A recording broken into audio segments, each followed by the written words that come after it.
I'm Isabella, one of the co-founders of camelAI, and here are my other co-founders. Yeah.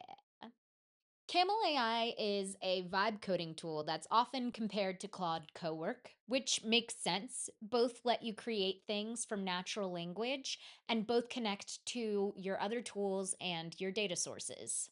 What makes us different?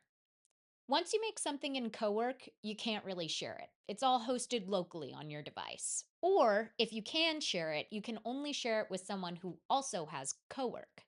When you make something with Camel AI, it's automatically provisioned to backend and is hosted live on a shareable link.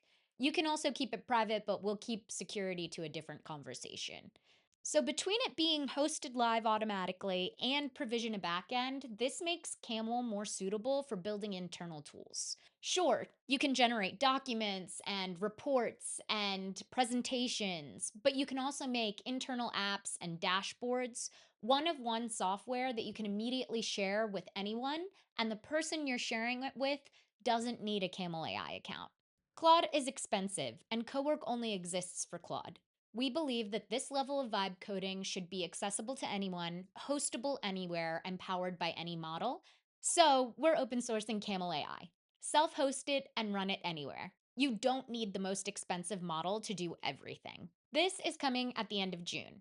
But to get free access to Camel AI today, sign up for OpenRouter, bring your API key to camelai.com, and get to vibe coding.